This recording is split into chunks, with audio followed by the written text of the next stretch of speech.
أشهد أن محمد رسول الله.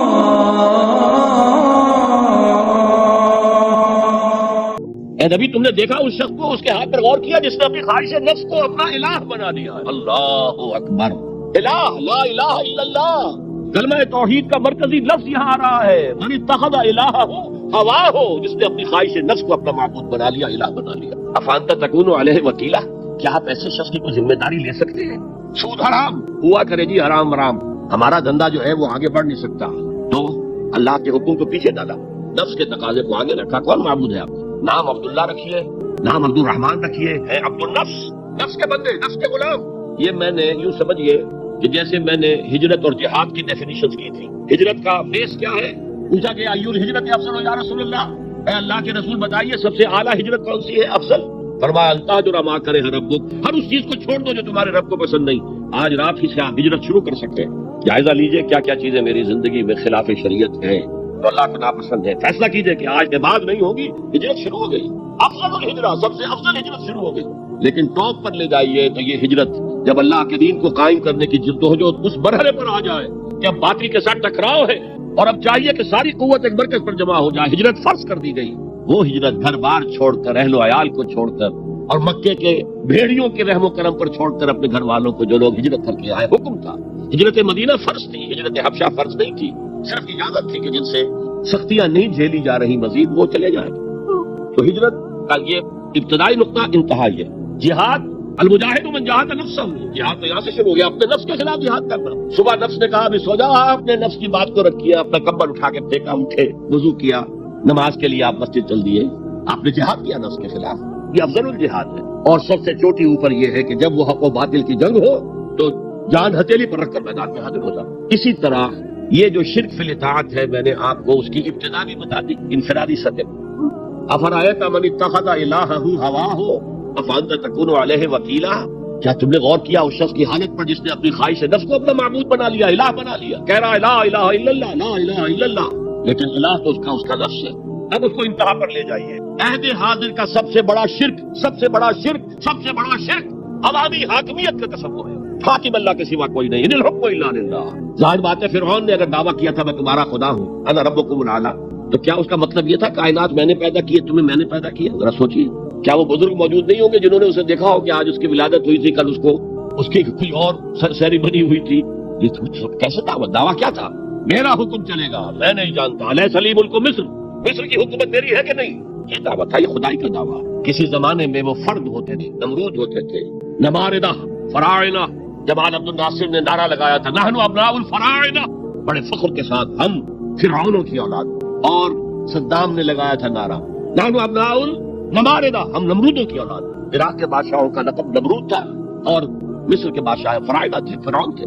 زمانے کا جب ارتقاء ہوا ہے اور اس میں فیصلہ کن کام جو ہے وہ حضور نے صلی اللہ علیہ وسلم، جب حضور کی حیات طیبہ کے بعد خلافت انفرادی سے اجتماعی ہو گئی. جب تک نبوت جاری تھی نبی ہی خلیفہ ہوتا تھا. اللہ اس کی ہاٹ لائن اللہ کے ساتھ وحی کی لگی ہوئی ہے، ادھر سے حکم آتا ہے وہ امپلیمنٹ کرتا ہے، جہاں اس کا حکم نہیں ہے وہ اپنا بیسٹ ججمنٹ استعمال کر کے فیصلہ کرتا ہے. یہی ہے وائس جرنسی، یہی ہے خلافت. ایسنس آف خلافت یہی ہے. جیسے وائس رائے دلی میں ہوتا تھا، ہمارا بادشاہ یا ملکہ تو انگلستان میں ہوتے تھے. اب جو ہز میجسٹیز گورنمنٹ یا ہر میجسٹیز گورنمنٹ سے حکم آیا، وائس رائے اس میں کوئی تغیر و تبدل نہیں کر سکتا. He has to implement it as such. جہاں کوئی حکم نہیں ہے تو وہ مقام پر بیٹھا ہے، آن دی اسپاٹ ہے، حالات کو دیکھے اور جو مملکت اور کنگڈم کی مصلحت میں سب سے بہتر نظر آئے وہ فیصلہ کر کے. لیکن حضور پر نبوت ختم تو خلافت کلیکٹیو ہو گئی، خلافت المسلمین. اگرچہ شروع میں امیر المومنین کہا جاتا تھا، کچھ عرصے کے بعد خلیفۃ المسلمین یہ اصطلاح جو ہے وہ عام. اسی طرح انفرادی ملوکیت کی بجائے اجتماعی ملوکیت کا تصور جو ہے شیطان نے پٹی پڑھائی. ابلیس کی مجلس شورا جو اقبال کی بڑی ہی جو سمجھیے کہ اہم ترین نظموں میں سے، امت مسلمہ کے نام پیغام پر مشتمل وہ نظم جو ہے، اور وہ ان کے آخری ایام کی ہے اور وہ ان کی زندگی میں چھپی بھی نہیں تھی. ارمغان حجاز ان کے انتقال کے بعد چھپی، جس میں آخری جو کلام تھا فارسی اور اردو دونوں کا جمع کر دیا گیا، ورنہ اس سے پہلے فارسی علیحدہ چھپتی تھی کتابیں، اردو کی علیحدہ. لیکن اب اتنا کم تھا کہ ان کے لیے علیحدہ کتابیں شائع کرنا مناسب نہیں سمجھا گیا. ابلیس نے مجلس شورا بلائی. ایک مجلس شورا کے جو رکن نے کہا کہ دیکھو جمہوریت کا دور آ گیا ہے، اب ہماری ابلیسیت کو تو بڑا خطرہ ہے، ابلیسی نظام تو ختم ہو جائے گا. جمہوریت توڑ دی بندوں نے آقاؤں کے خیموں کی طلب. یہ تو عوام نے جو ہے اپنے آقا بیرنز اینڈ لارڈز اور بادشاہوں کے خیموں کی تلابیں توڑ دی، گرا دیے خیمے. یہ تو انقلاب آ رہا ہے. میرے آقا وہ جہاں زیر و زبر ہونے کو ہے، جس جہاں کا ہے فقط تیری سیاست پر مدار. ابلیس کیا کہتا ہے بڑے ٹھنڈے انداز میں، ہم نے خود شاہی کو پہنایا ہے جمہوری لباس، جب ذرا آدم ہوا ہے خود شناس و خود نگر. آج آدمی میں ایک سیلف امپورٹنس پیدا ہو چکی ہے. یہ بادشاہ کون ہوتے ہیں جو ہمارے سروں پر مسلط ہیں، محلوں میں رہتے ہیں، عیش کرتے ہیں، جو خون پسینہ جو ہے وہ کسان کر رہا ہے. ابھی انڈسٹریل ریولوشن تو نہیں ہوا تھا، وہ ساری بات جو تھی وہ زرعی معیشت تھی. خون پسینہ وہ کرتا ہے فصل میں سے، لارنس شیئر آ کر بیرن اور لارڈ وہ لے گیا اور اس میں سے ایک حصہ اس نے بادشاہ کو پہنچایا، ایک اپنے پاس رکھا. ظالمانہ نظام ہے. تو ہم نے دیکھا کہ انسانوں میں کوئی شعور پیدا ہو گیا، خود شعوری. تو ہم نے ملوکیت کو ڈھال دیا نئے سانچے میں، ہم نے خود شاہی کو پہنایا ہے جمہوری لباس. وہ گندگی جو فرعون کے سر پر ٹنوں کے حساب سے رکھی ہوئی تھی، ہم نے کہا تولا تولا سب میں تقسیم کر دو، ایک ایک ووٹ سب کے ہاتھ میں دے دو اور کہہ دو تم حاکم ہو. ہم نے خود شاہی کو پہنایا ہے جمہوری لباس. جب ذرا آدم ہوا ہے خود شناس و خود نگر. تو نے کیا دیکھا نہیں مغرب کا جمہوری نظام، چہرہ روشن اندرون چنگیز سے تاریخ تک. It is the dictatorship of the capitalist, جسے جمہوریت کا نام دیا جا رہا ہے. کھیل ہے، تماشا ہے. تو آج کی دنیا کا سب سے بڑا شرک، سب سے بڑا شرک، اسے کوئی جانتا ہی نہیں. وہ شرک فی العقیدہ ہم کو معلوم ہے، اور اس کے اوپر فتوے بھی وہ لگا دیں گے. کوئی قبر کے سامنے کھڑے ہو کر کوئی دعا کر رہا ہے، کسی کو رکوع کر لیا، کسی نے سجدہ کر لیا، تو خیر ٹھیک ہے، تو ایک شرک جلی ہو رہا ہے، وہ تو معلوم ہے، اس کی نفی ہو رہی ہے. لیکن یہ وہ تھے شرک جو پہلے تھے. آج کا شرک بالکل اور ہے. آج کا شرک دو میں گنوا دیتا ہوں آپ کو. ایک ہے عوامی حاکمیت کا تصور، ایک ہے مادہ پرستی کا تصور. مادے پر سارا توکل اور اعتماد ہے. اللہ پر کہاں توکل رہا، کہاں اعتماد رہا. میٹیریلزم ایک مذہب ہے، یہ ایک فلسفہ ہے. بہرحال اطاعت کے ضمن میں شرک فی الاطاعت کیا ہے؟ انفرادی سطح پر نفس پرستی، نفس کو اپنا معبود بنا لینا. اجتماعی سطح پر عوام کی حاکمیت، بدترین شرک. اب آئیے محبت، شرک فی المحبت کیا ہے؟ اگر کسی بھی شے اور کسی بھی انسان کی محبت اللہ کی محبت سے بڑھ جانا تو دور کی بات ہے، برابر بھی آ کر ہم نشین ہو گئی، بیٹھ گئی، تو یہ شرک ہے. والذین آمنوا اشد حبا للہ. جب تک اشد محبت آپ میں اللہ کی نہیں ہوگی. اگر کوئی اور شے محبوب ہے تو من الناس من یتخذ من دون اللہ اندادا یحبونہم کحب اللہ. لوگوں میں سے ایسے بھی ہیں جنہوں نے اللہ کو چھوڑ کر کسی اور چیزوں کو مد مقابل بنا لیا ہے. ان سے وہ محبت کرتے ہیں جو اللہ سے کرنی چاہیے تھی. توحید کا تقاضا ہے لا محبوب الا اللہ، لا مطلوب الا اللہ، لا مقصود الا اللہ. مقصود و مطلوب اور محبوب حقیقی اللہ کے سوا کوئی. اور وہ آیت میں آپ کو سنا چکا ہوں، سورہ توبہ کی آیت نمبر 24، انتہائی لرزا دینے والی آیت. قل ان کان آباؤکم وابناؤکم واخوانکم وازواجکم وعشیرتکم واموال اقترفتموها وتجارۃ تخشون کسادها ومساکن ترضونها احب الیکم من اللہ ورسولہ وجہاد فی سبیلہ فتربصوا حتی یاتی اللہ بامرہ واللہ لا یہدی القوم الفاسقین. اے نبی ان کے کان کھول دیجئے، اچھی طرح سنا دیجئے کہ اے لوگو، اے ایمان کے دعوے دارو، اگر تمہیں اپنے باپ، اپنے بیٹے، اپنے بھائی، اپنی بیویاں یا بیویوں کے لیے شوہر اور اپنے رشتہ دار اور اپنے وہ مال جو بڑی محنت سے کما کر کھتے بھرے ہوئے ہیں اور اپنی وہ تجارت جس کی کساد بازاری کا تمہیں اندیشہ رہتا ہے مندہ نہ ہو جائے، اور اپنے وہ محل، اپنی حویلیاں جو تم نے تعمیر کی ہیں اور بہت تمہیں محبوب ہیں، انہیں خوب فرنش کیا ہے. اگر یہ 8 چیزیں محبوب تر ہیں اللہ سے اور اللہ کے رسول سے اور اللہ کی راہ میں جہاد سے، تو جاؤ دفعہ ہو جاؤ، وہاں بیٹھ کر انتظار کرو یہاں تک کہ اللہ اپنا فیصلہ سنا دے اور اللہ ایسے فاسقوں کو کبھی ہدایت دے. 8 چیزیں اقبال نے بہت خوب کہا ہے. یہ مال و دولت دنیا، یہ رشتہ و پیوند. 5 قریب ترین رشتے آ گئے، باپ، بیٹا، بھائی، زوجین اور رشتہ دار. رشتہ و پیوند یہ جوڑنے والا. اور مال و دولت دنیا کی 3 شکلیں آ گئی. دولت جو آپ اپنی بیلنس شیٹ کو دیکھ دیکھ کر آپ اس پہ خوش ہوتے، اب ہمارے ایسٹس کی یہ قیمت ہو گئی اب. اور وہ مکانات جو آپ نے بنائے بڑے محبوب ہیں اور ایسے بنائے ہیں، قرآن مجید میں آتا ہے لعلکم تخلدون، ایسے بنا رہے ہیں تمہیں ہمیشہ رہنا ان مکانوں کے. اور وہ کاروبار جن میں تمہیں اندیشہ رہتا ہے کہ کہیں کساد نہ ہو جائے، کوئی ڈپریشن نہ آ جائے. یہ 8 چیزیں ہیں. یہ مال و دولت دنیا 3، یہ رشتہ و پیوند. بتان وہم گما لا الہ الا اللہ، یہ سب وہم و گمان کے بت ہیں جن کی پرستش میں تم لگے ہو. ان سب کی پرستش چھوڑو تو لا الہ الا اللہ کا ادا. اب اس اصول کو بھی اپلائی کرنا شروع. آئیے انڈیویجول لیول پر دولت کی محبت.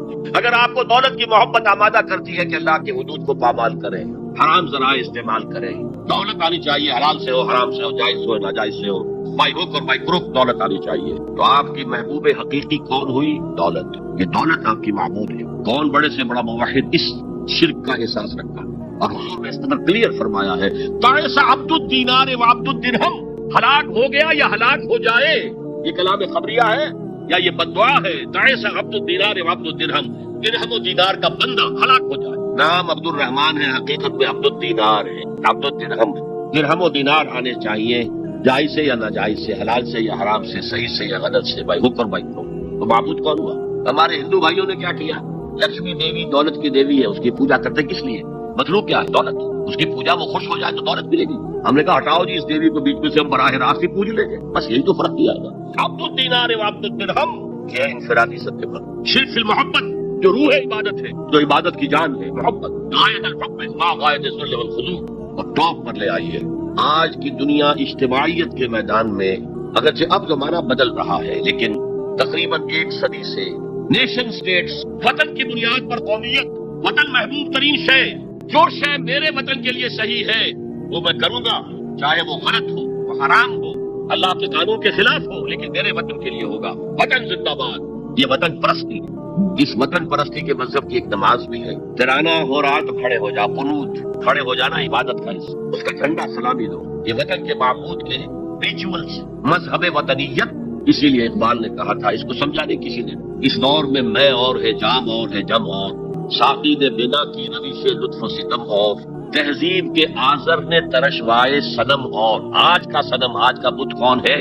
تہذیب کے آزر نے ترشوائے صنم اور، مسلم نے بھی تعمیر کیا اپنا حرم اور۔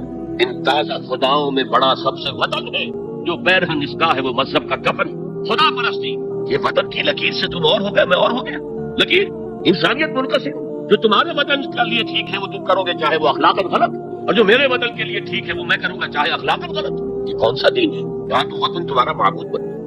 پاکستان میں بڑا شور اٹھا تھا جب میں نے کہا تھا کہ جھنڈے کو سلامی دینا شرک ہے اور ترانے کے وقت کھڑا ہو جانا شرک ہے۔ میں کبھی بھی تقریبات میں جاتا ہوں، اقبال ڈے ہو رہا ہے، کچھ اور ہو رہا ہے، میں ان تقریبات کا مقرر نہیں ہوں، لیکن جب بہت زور دیتے چلا جاتا ہوں، لیکن وہاں ترانا پڑا جانا میں بیٹھا رہتا ہوں، کھڑا نہیں ہوتا، اور اس پر چیبے گوئیاں ہوتی ہیں اخبارات کے اندر۔ لیکن میرے نزدیک یہ وطن کی نماز پڑھ رہے ہو، تمہارا یہ قنوت اور وطن کا ترانہ، اس میں حمد ہو رہی ہے وطن کی، یہ کیا ہے؟ آج کے شرک فی المحبت۔ آگے چلیے، شرک فی الدعاء، کسی کو مت پکارو کسی مدد کے لیے سوائے اللہ۔ وَأَنَّ الْمَسَاجِدَ لِلَّهِ فَلَا تَدْعُوا مَعَ اللَّهِ أَحَدًا، اللہ کے ساتھ۔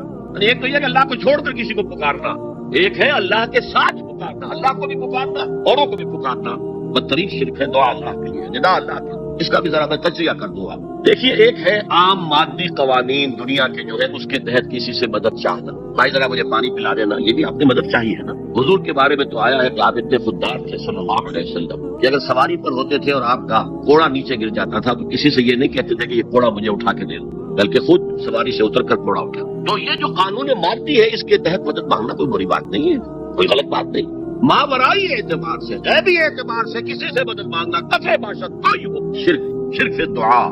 ان المساجد للہ فلا تدعوا مع اللہ احد۔ ایک ہے استعارتاً اقبال کہتا ہے ہمالا ہے فصیل کشور ہندوستان، تو یہ خطاب بالکل ایک استعارہ سا ہے۔ اسی معنی میں مولانا حالی نے اپنی مسدس کے اختتام پر جو مناجات لکھی ہے، خاصان رسول وقت دعا ہے، امت میں تیری آ کے عجب وقت پڑا ہے، وہ دی جو بڑی شان سے نکلا تھا وطن سے، پردیس میں وہ آج غریب الغربا ہے۔ تو اس معنی میں اس لفظ استعمال ہو جائے تو اس پر بہت زیادہ الرجک بھی نہیں ہونا چاہیے، لیکن غیبی طور پر کسی کے بارے میں یہ عقیدہ رکھ کر کہ وہ میری مشکل کشائی کر سکتا ہے، حاجت روائی کر سکتا ہے، میری مدد کر سکتا ہے، یہ شرک ہے، اور اس کے شرک ہونے میں کوئی شک نہیں۔ ان المساجد للہ فلا تدعوا مع اللہ احد۔ اب دیکھیے ہمارے یہ فرشتے یہاں بیٹھے ہیں نا، ہم کہہ سکتے ہیں ذرا بھائی میرا یہ کام کر دینا، نہیں کہہ سکتے۔ جبرائیل کو پکار سکتے ہیں، جبرائیل ذرا میرا یہ کام کر دینا، نہیں، تو عالم غیب کی شے ہے۔ کسی ولی اللہ کی روح کو پکار کر کہنا کہ میری یہ مشکل دور کر دے، نہیں، اللہ سے کہیں، اللہ کو پکارے، اللہ جس کے ذریعے سے چاہے آپ کی ضرورت پوری کر دے۔ اسی میں کہوں گا کہ شاہ ولی اللہ دہلوی نے ایک بات کہی ہے، اگرچہ مجھے اس کی کوئی دلیل اپنے طور پر انڈیپینڈنٹلی کتاب و سنت میں نہیں ملی ہے، لیکن شاہ صاحب کا ایک مقام مرتبہ ہے جو میری نگاہ میں بہت بلند ہے۔ میرے نزدیک دو عظیم شخصیتیں عالم اسلام کی، امام ابن تیمیہ اور امام غزالی کو جمع کریں تو شاہ ولی اللہ بنتے، اتنی عظیم شخصیت ہے۔ انہوں نے یہ لکھا ہے کہ جو اللہ کے برگزیدہ بندے ہوتے ہیں اولیاء اللہ تعالیٰ ان کی ارواح کو ان کے فوت ہونے کے بعد ملائکہ کے طبقہ اسفل میں شامل کر دیتے ہیں، اور وہ بھی جس طرح وہ ملائکہ اللہ کے احکام کی زمین میں تنفیذ کر رہے ہیں وہ بھی اسی کام میں لگ جاتے. میں نے عرض کیا کہ میرے پاس انڈیپینڈنٹلی کوئی دلیل نہیں ہے اس کے حق میں، لیکن شاہ صاحب کا فرمانا خود میرے لیے ایک درجے میں دلیل ہے. لیکن یہاں ایک تو یہ نوٹ کرنے کا ملائکہ کا طبقہ اسفل، ملائکہ کا سب سے نچلا طبقہ، اور اللہ کے حکم کی تنفیذ کرتے ہیں. تو فرشتے کر رہے ہیں وہ بھی ہو، ہمیں اس سے کیا غرض ہے؟ ہم نہ فرشتے کو پکار سکتے ہیں اور نہ کسی ولی اللہ کو پکارو اللہ کو. قال ربکم ادعونی استجب لکم ان الذین یستکبرون عن عبادتی سیدخلون جہنم داخرین. تمہارا رب کہتا ہے مجھے پکارو، مجھ سے مانگو، میں تمہیں دوں گا، تمہاری دعا سنوں گا، قبول کروں گا. اور جو بربنائے تکبر مجھ سے نہیں مانگتے وہ جہنم میں داخل ہوں گے ذلیل و خوار. حضور نے ایک بات مجھے متن یاد نہیں ہے بہت پیاری فرمائی. دیکھو انسانوں سے تم مانگتے ہو کچھ تو ایک دفعہ تو اس کے ماتھے پر تیوری پر بل پڑ ہی جاتا ہے، یہ کیوں میرے سامنے ہاتھ سوال کیا، کیوں مجھے سے مانگا، چلیے بعد میں کچھ وہ دے ہی دے کہ ناگوار گزرتا ہے. ارے اس سے مانگو جو کہتا ہے کہ مجھ سے مانگو اور میں دوں گا، اور نہ مانگنے پہ ناراض ہے اس سے نہیں مانگتے. رات کے آخری ساعتوں میں یا جسے آپ کہتے ہیں small hours of the morning, حدیث میں آتا اللہ نزول اجلال فرماتے، جس کو ہم نہیں جانتے کیسے نزول ہوتا، ذات باری تعالیٰ اس کے متعلقات کے بارے میں جو بات آ گئی قرآن میں حدیث میں وہ ہم مانتے ہیں. کیسا یہ ہم نہیں جانتے، اس کا ہاتھ ہے کیسا ہم نہیں جانتے، اس کا چہرہ ہے کیسا ہم نہیں جانتے، اس کی ساکھ ہے، اس کی پنڈلی ہے کیسی ہم نہیں جانتے، وہ سنتا ہے کیسے سنتا ہے ہم نہیں جانتے، کیا اس کے کان ہیں، کیا اسے بھی ساؤنڈ ویوز کی ضرورت ہے سننے کے لیے، وہ دیکھتا ہے کیسے دیکھتا ہے ہم نہیں جانتے، وہ اترتا ہے کیسے اترتا ہے ہم نہیں جانتے. جو قرآن میں آگے حدیث میں آگے مان لیجیے بس. باقی یہ متشابہات میں سے ہے، اس کی کھود پرید میں پڑھو گے تو فتنے میں مبتلا ہو جاؤ. ابتغاء الفتنہ وابتغاء تاویلہ. لہذا حدیث میں آتا ہے کہ رات کے آخری ساعتوں میں اللہ سمائے دنیا تک نزول فرماتے اور پھر ندا لگتی ہے حل من سائل فاعطیہ، ہے کوئی سوال کرنے والا مانگنے والا کہ میں اسے دوں، حل من مستغفر فاغفر لہ، ہے کوئی گناہوں کی معافی چاہنے والا کہ میں اسے معاف کر دوں. ہم انٹا غفیل سو رہے ہیں، ہم تو مائل بکرم ہے، کوئی سائل ہی راہ دکھلائیں کسے، رہنمے منزل ہی نہیں، راہ کسے دکھائیں. اللہ کے راستے پر چلنے کا فیصلہ کرو، اللہ کی راہ میں جہاد کا فیصلہ کرو، پھر اللہ راستہ کھولے گا. والذین جاہدوا فینا لنہدینہم سبلنا. وہ لوگ کہ جو ہمارے راستے میں جہاد کریں، محنت کریں، مشقتیں کریں، ہم لازماً ان پر اپنے راستے کھولتے چلیں. وہ دعا شرک فی الدعا، مانگو صرف اللہ سے. وہ چاہے کسی فرشتے کے ذریعے، چاہے کسی فوت شدہ ولی اللہ کی روح کے ذریعے سے، چاہے کسی کو بھی نہیں، براہ راست اپنے حکم سے. اس کی تو قدرت ہے جو چاہے کرے. کن فیکون، وہ جیسے بھی ہو وہ آپ کی ضرورت پوری کرے گا. وہی ہے جو کہ مشکلات کو حل کرنے والا، وہی ہے کہ رزق دینے والا، وہی ہے جو مرض سے شفا دینے والا. پکارو اسی کو، مانگو اسی سے. اب آئیے کچھ مراسم عبودیت ہوتے ہیں. مراسم رسم کہتے ہیں کسی چیز کی ظاہری شکل. رہ گئی رسم ازاں روح بلالی نہ رہی، فلسفہ رہ گیا تلقین غزالی نہ رہی. یہ قرآن کا بھی ہم اسے رسم الخط کہتے ہیں، رسم الخط. اور یہ حضرت عثمان کے زمانے میں فائنل ہوا ہے کہ یہ اس طریقے سے لکھا جائے. تو عبدیت کے اظہار کے لیے کچھ رسومات ہیں، اس میں سے ایک پر گفتگو ہو چکی ہے، قنوت والقانتین والقانتات. یہ جو ہے اللہ کے حضور میں چاہے ہاتھ باندھے چاہے ہاتھ کھلے، لیکن ذرا جھک کر گردن میں خم کر کے کھڑے ہونا. یہ نماز کے اندر جو قنوت ہے یہ قنوت ہے، یہ بھی اپنی عاجزی کا اظہار ہے، عجز اور تذلل. وہ جو ابن قیم کی میں نے ڈیفینیشن آپ کو بتائی، العبادت تجمع اصلین غایت الحب وغایت الذل والخضوع. حد درجے میں اللہ کے سامنے بچ جانا، جھک جانا، گر جانا، رکوع، سجدہ اللہ کے سوا کسی. اور اس معاملے میں دین محمدی جو اپنی تکمیل کو پہنچ گیا، الیوم اکملت لکم دینکم واتممت علیکم نعمتی ورضیت لکم الاسلام دینا. حضور کی بعثت سے قبل سجدہ تعظیمی جائز، کسی شخص کی تعظیم کے لیے، اس کی عزت کے لیے اس کے سامنے سجدہ کرنا جائز. حضرت یوسف کے سامنے ان کے والدین اور 11 بھائی سجدے میں گرے. بچپن میں خواب دیکھا تھا اور 40-50 سال بعد اس کی تعبیر بالفعل ایک اس واقعے کے طور پر سامنے آ گئی. سجدہ کرنا، جھکنا، سجدہ کرنا، یہ جائز تھا سجدہ تعظیم. حضور پر شریعت مکمل، توحید مکمل، اب ہر نوع کا سجدہ حرام مطلق ہے سوائے اللہ کے کسی. ہمارے مسلمانوں نے بھی اپنے دور ملوکیت میں سجدہ تعظیمی شروع کرا. عدالت کے اندر بادشاہ کے دربار میں جا رہے تو سجدہ، سر جھکا کر رکوع کی حالت میں. یا آپ کے پڑوس میں جو حیدرآباد کی ریاست تھی، سلام کیسے کرتے تھے، کتنے جھکتے تھے، اور پھر وہ جھک کر وہ سلام ہو رہے. یہ مشرکانہ فعل ہے جو اولیاء دربار میں بھی تھا. شیخ احمد سرہندی رحمۃ اللہ علیہ نے کہا غلط ہے، حرام ہے، جائز نہیں ہے. دربار میں شکایت پہنچ گئی. آخر مخبری کرنے والے بھی تھے، حاسد بھی تھے. ومن شر حاسد اذا حسد، طلبی ہو گئی، بلایا گیا دربار میں حاضری. اور ایسا اہتمام کیا گیا کہ جب حضرت مجدد آگے آئے بادشاہ تک جانے کے لیے تو درمیان میں ایک دیوار سے ہائی کر کے اس میں کھڑکی کھول دی کہ اس میں سے جھک کر گزریں گے نا تو رکوع کسی درجے میں تو ہو جائے گا. رکوع بھی سجدے ہی کی ایک شکل ہے, سجدے کا ہاف کہہ لیجیے. لیکن یہ کہ جب آیات سجدہ آتی ہے قرآن مجید میں, وہ عام نمازوں میں دیکھتا ہوں کہ وہ آیات سجدہ والی آیات پڑھی نہیں جاتی, حالانکہ ان کی ایک خاص کیفیت ہے. تراویح میں تو پڑھی جاتی ہے لیکن پہلے بتا دیتے ہیں کہ یہ دوسری رکعت میں یا پہلی رکعت میں سجدہ آ رہا ہے تو لوگ تیار ہوتے ہیں. رکوع بھی اگر فوراً ہو جائے آیت سجدہ کے بعد تو اس سے بھی اس سجدے کا حق ادا ہو جائے. بہرحال حضرت شیخ مجدد رحمۃ اللہ علیہ دربار میں آئے تو اس کھڑکی میں سے پہلے پاؤں گزارے, پھر اپنا سر نکالا, پھر جیل میں ڈال دیا گیا, کوئی پرواہ نہیں. حاضر ہوا میں شیخ مجدد کی لحد پر, وہ خاک کے ہے زیر فلک مطلع انوار, گردن نہ جھکی جس کی جہانگیر کے آگے, جس کی نفس گرم سے ہے گرمی احرار, وہ ہند میں سرمایہ ملت کا نگہباں, اللہ نے بر وقت کیا جس کو خبردار. دین الہی دین محمدی کے خاتمے کا اعلان تھا. اب بڑے بڑے مولویوں نے یہ اکبر کو سبق پڑھایا تھا, بڑے مولوی درباری مولوی, انہوں نے سبق پڑھایا تھا. اللہ کا ایک دن 1000 برس کا ہوتا اور اللہ کا ہر معاملہ 1000 سال تک ہوتا ہے. اب 1000 سال ہو گئے محمد کی رسالت کو, ان کی رسالت کا دور ختم صلی اللہ علیہ وسلم. اب دوسرا 1000 سال, اسی لیے الف ثانی کہتے ہیں, الف ہزار تو کہتے ہیں, الف ثانی. یہ دوسرا 1000واں سال جو شروع ہو گیا ہے, اس میں ایک نئے دین کی ضرورت ہے. وہ دین اکبری ہے, دین الہی ہے. اور دین الہی کیا تھا؟ یہ بہت بڑی سیاسی تدبیر تھی, اصل میں بہت بڑی سیاسی تدبیر, اور اس کا ظہور بعد میں بھی ہوا ہے ہندوستان کی سرزمین میں. وہ یہ کہ ہندوستان کی ترقی میں جو چیز سب سے بڑی رکاوٹ ہے وہ مذہبی اختلافات ہیں. لہذا ایسا کرو, سارے مذاہب جو ہیں اسے ہاون دستے میں ڈالو, کوٹ کوٹ کے چورا چورا کر کے بناؤ صفوف, اور یہ مذہب سب کا ہو جائے تو مذہبی اختلافات ختم ہو جائے. دوسری بات ان کی سمجھ میں یہ آ گئی کہ اصل میں اختلاف رسالت اور شریعت کی بنیاد پر ہوتے ہیں. لہذا دین الہی بس خدا کو مانو, بس رسالت وغیرہ کو چھوڑو. خدا تو سب کا رب ہے, اسے آپ پرماتما کہہ لیں, مہادیو کہہ لیں, جو چاہے کہہ لیں, اللہ کہہ لیں, رام کہہ لیں, قل ادعوا اللہ والرحمن ایما تدعوا فلہ الاسماء الحسنی. قرآن کہتا ہے تم اللہ کہہ کر پکار لو یا رحمان کہہ کر پکار لو, جس کو بھی تم پکار رہے ہو یہ جان لو کہ تمام اچھے نام اسی کے. یہ فلسفہ تھا بہت گہرا. وہ جاہل تھا, ان پڑھ تھا, لیکن بہت بڑا سیاستدان تھا اکبر, اس میں کوئی شک نہیں. لیکن یہ کہ اگر ایک حکومت پر جو سب سے بڑا مغل اعظم جس کو کہتے ہیں, اس کے زمانے میں مسلمانان ہند جو ہے سیاسی اعتبار سے اپنے عروج پر تھے, لیکن دینی اعتبار سے بادال کا معاملہ, دین محمدی ختم.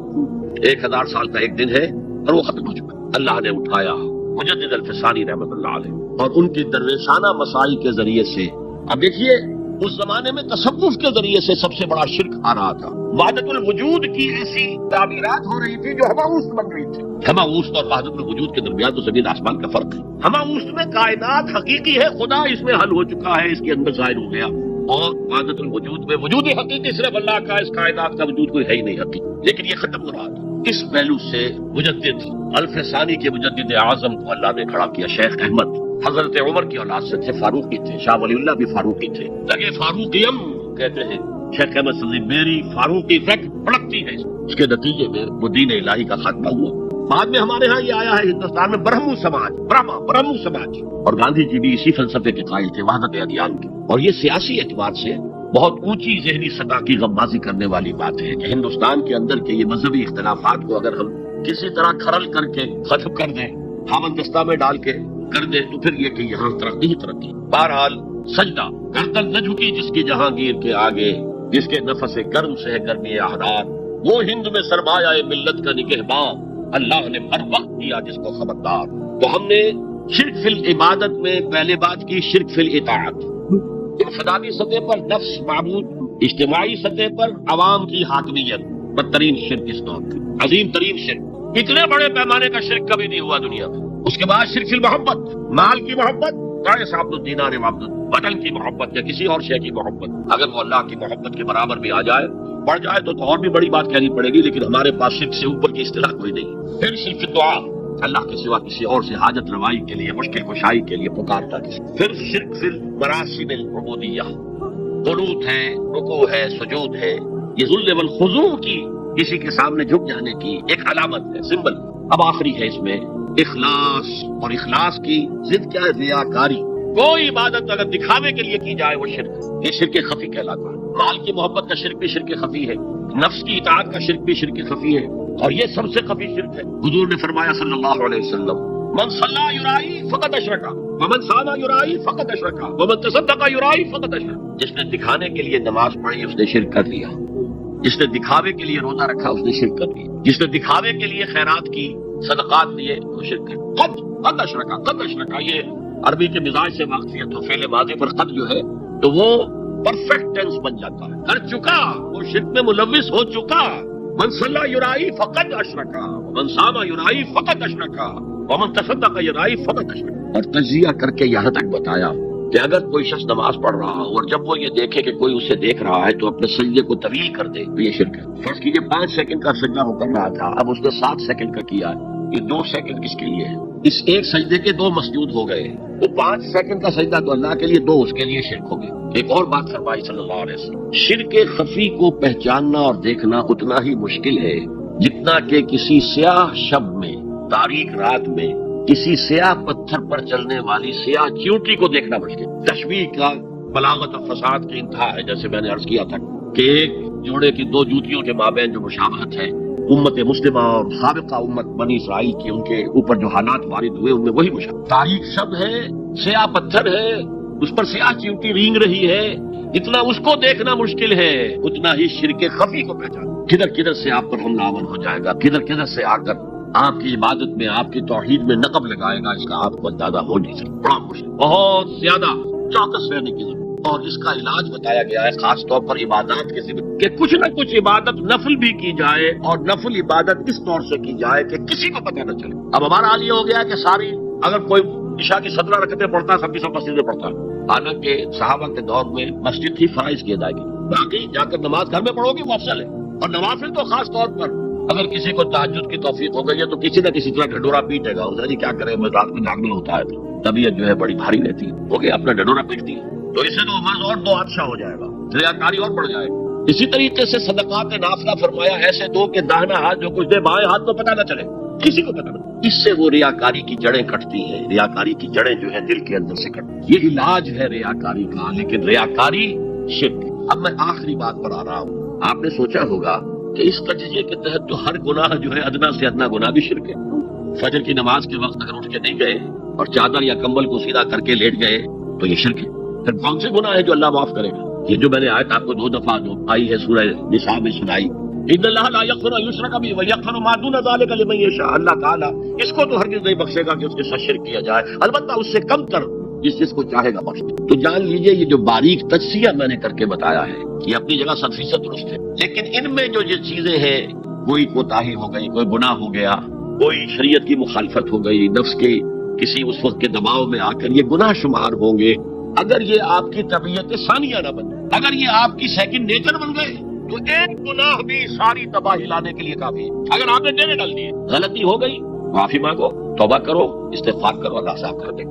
نہیں کرو گے تو پھر ایک گناہ پر بھی دوام اگر ہو گیا اور اس گناہ نے ایک نے بھی تمہارا احاطہ کر لیا تو وہ جہنم میں خلود کی وعید قرآن میں آئی ہے۔ بلا من کسب سیئۃ وأحاطت به خطیئته فأولئک اصحاب النار هم فیہا خالدون۔ جو نہیں جس نے کوئی ایک بھی بڑا گناہ، چھوٹا نہیں ہے، یہ چھوٹے چھوٹے گناہ جو ہوتے رہتے ہیں، گناہ کبیرہ لمم جن کو کہا گیا ہے، اس کی اللہ تعالیٰ کے ہاں پکڑ نہیں ہے، بلکہ وضو کرتے ہیں تو ہاتھوں کے اس طرح کے گناہ وہ دھل جاتے ہیں، آنکھوں کے گناہ دھل جاتے ہیں۔ گناہ کبیرہ اگر ایک بھی کریا اور مستقل کیا اور اس پر ڈیرے ڈال دی اور وہ آپ کا احاطہ کر، آج کے دور میں سود کا نظام، سودی کاروبار، وہ تو آپ کا احاطہ کر گیا، آپ کے پورے وجود کا احاطہ کر گیا۔ بلا من کسب، اور کسبہ کہتے ہیں جان بوجھ کر کرنا، ایک ہے خطا سے ہو گیا، غلطی سے ہو گیا، وقتی طور پر کوئی تحریک ایسی ہو گئی، غلط ماحول میں بیٹھے ہوئے تھے، اس کے زیر اثر کوئی آپ سے بھی غلط حرکت سرزد ہو گئی، کبھی نفس کا جوش کچھ ایسا ہوا کہ آپ مغلوب ہو گئے، ٹھیک ہے، اسینشلی وہ شرک ہے، لیکن یہ شرک گناہ کے درجے میں شمار ہوگا اگر آپ توبہ کر لیتے ہیں، رجوع کرتے ہیں، استغفار کرتے ہیں، اللہ بخشنے والا۔ لیکن اگر ایک گناہ کبیرہ بھی جان بوجھ کر اختیار کر لیا اور اسے مستقل اپنی زندگی کے اندر شامل کر لیا، بلا من کسب سیئۃ وأحاطت به خطیئته فأولئک اصحاب النار هم فیہا خالدون، تو وہ پھر جہنمی ہیں، آگ والے ہیں، اس میں ہمیشہ ہمیشہ کے لیے رہنے والے۔ شرک صرف ذات کے ضمن میں نے عرض کیا تھا کہ سورہ اخلاص جامع ترین اس کی نفی پر ہے، اور شرک فی صفات کی کامل نفی پر آیت الکرسی ہے۔ آیت الکرسی ایک لمبی آیت، جیسے آیت الجن ایک لمبی آیت تھی، اور اس کو حضور نے فرمایا ہے سیدۃ آیات القرآن، پورے قرآن مجید کی آیات کی سردار ہے، اور یہ شرک فی صفات کے ضمن میں یہ شمشیر قاطع ہے، شمشیر برہان ہے۔ اللہ لا الہ الا هو الحی القیوم، یہ وہی ہے، قل هو اللہ احد اللہ الصمد الحی، اللہ زندہ ہے لیکن اس کی زندگی کو اپنی زندگی پر قیاس نہ کرتا. تمہیں خوراک کی احتیاج ہے، اسے کوئی ضرورت نہیں. ما اريد منهم من رزق وما اريد ان يطعمون، مجھے کوئی احتیاج نہیں کہ مجھے کوئی رزق پہنچائیں، رزق دیں، مجھے کھلائیں، مجھے کوئی ضرورت. پھر تمہاری حیات، نیند، اونگ، تھکان ان تمام کمزوریوں کے ساتھ ہے. وہ الحی ہے، اپنی ذات میں خود زندہ ہے. حیات اس کی ذاتی ہے، کسی اور نے عطا نہیں کی ہے. ہماری تو مستعار ہے، عمر دراز مانگ کے لائے تھے 4 دن، 2 آرزو میں کٹ گئے، 2 انتظار میں. اور القیوم بقیہ پوری کائنات کے لیے وہی ہے، اس کو تھامے ہوئے ہے. لا تاخذہ سنۃ ولا نوم، الحی، حیات کامل کہ اس کو نہ نیند آتی ہے نہ اونگ آتی. لہ ما فی السماوات و ما فی الارض، آسمان اور زمین میں جو کچھ ہے اسی کی ملکیت ہے. تم کسٹوڈینز ہو، تم امین ہو. یہ امانت چند روزہ نستماس، در حقیقت مالک شے ہر شے خداست. یہاں تک کہ یہ میرا جسم بھی میرے پاس امانت ہے. میں کون ہوں؟ میری خودی، میری انا، میری روح جو پوزیس کرتی ہے اس بدن کو. لیکن یہ پوزیشن ملکیت کا نہیں ہے، امانت کا ہے. یہ امانت، یہ ہاتھ بھی امانت ہے، میری زبان بھی امانت ہے، میری آنکھیں بھی امانت ہے. من ذا الذی یشفع عنده الا باذنہ، یہ یہاں پر انداز بڑا پرجلال. کون ہے وہ جو شفاعت کر سکے اس کے دربار میں مگر اس کے اذن؟ کسی کا ذاتی، کسی کا زور، کسی کا اختیار نہیں ہے کہ جس کی بنا پر وہ شفاعت کرے. ہاں اللہ کے. اور دوسری جگہ پر آتا ہے جس کے لیے وہ چاہے گا اور جس کو اجازت دے. جیسے کہ آتا ہے اما یتساءلون میں، یوم یقوم الروح والملائکۃ صفا، اور ان میں سے کوئی بھی بات نہیں کر سکے گا، کلام نہیں کر سکے گا. لا یتکلمون الا من اذن له الرحمن، سوائے اس کے جسے رحمان اجازت دے. وقال صوابا، اور صحیح بات کرے گا تو غلط بات نہیں کرے گا. یعلم ما بین ایدیہم وما خلفہم ولا یحیطون بشیء من علمہ الا بما شاء، وہ تو جانتا ہے جو کچھ بھی ان کے سامنے ہے اور ان کے پیچھے ہے. اور یہ کوئی احاطہ نہیں کر سکتا مخلوقات میں سے اس کے علم میں سے کسی کا بھی، سوائے اس کے جو وہ خود چاہے. یہاں بڑے ہی لطیف انداز میں شفاعت باطلہ کے تصور کی نفی ہو گئی. دیکھیے آپ کہیں جا کر کسی مجسٹریٹ سے سفارش کرتے ہیں تو کیا کہتے ہیں؟ اجی یہ فائل کے اوپر جو کچھ ہے آپ اس پر نہ جائیے، یہ گواہیاں وغیرہ جھوٹی ہو گئی ہیں. میں آپ کو بتاتا ہوں اصل بات کیا. اللہ کے سامنے کوئی یہ کہہ سکے گا کہ اللہ تیرے علم میں نہیں ہے، میرے علم میں ہے. یعلم ما بین ایدیہم وما خلفہم، وہ تو جانتا ہے جو کچھ ان کے سامنے اور جو کچھ ان کے پیچھے ہے.